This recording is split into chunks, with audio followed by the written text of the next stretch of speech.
तुमच्यासाठी काय पण. आमच्या एका कवीनं फार सुंदर लिहिले आष्टी साईडच्या की बाप काढलास घराबाहेर दारात रडते आई पण, बायकोला मात्र रोज म्हणायलास तुमच्यासाठी काय पण. जरा तुझ्या माईची आठवून बघ, दिवस लेकच यावाला पोटाला म्हणून किती केल ते नवस. इकून तिकून तिच्या नवसाला देव सुद्धा पावला, तुझ्यासारखा हिरा तिच्या पदरामध्ये गावला. लहानपणी माय तुला शेतात न्यायची, तुला ऊन लागू नये म्हणून स्वतःच्या पदराची सावली धरून राहायची. तुला भूक लागल्यावर तू टाय टाय रडायचास, आणि माईचं दूध संपलं ना तिचं रक्त सुद्धा वाढायचास. रक्त पिऊन पोचलास लेका, त्या रक्ताचा तरी ठेव मान. पवित्र अशा मातेचा करू नको अपमान. आता फक्त एक कर, त्या दारातल्या माईला घरात तेवढं आण. किती दिवस जगणारे लेका झाडावरचं पिकलं पान. तू गोडधोड खा, पण म्हाताऱ्या माईला शिळी भाकर तरी वाढ. आणि भाकर वाढायला तुझी बायको आडवी आली ना तर तिला घराबाहेर काढ.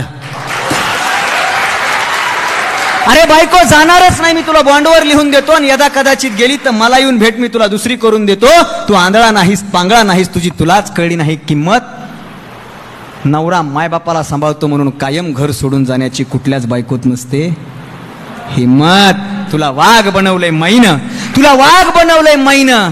दुर्दैवानं तिलाच उरलं नाही बाय पण. खरा मर्द असशील तर तिचं दर्शन घेऊन मन माय तुझ्यासाठी काय पण, तुझ्यासाठी काय.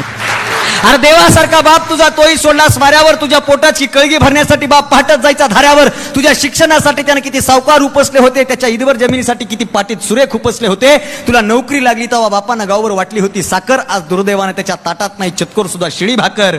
अरे तू शांत जगावास म्हणून बाप राब राब राखतोय, तुला शांत झोप लागावी म्हणून बाप रातभर देवळात जागतोय. माणूस जितका चंद्रावर गेलाय तितकाच खाली गेलाय खोल. प्रगती झाली माणसाची, चंद्रावर फ्लॉटिंग सुरू झाली.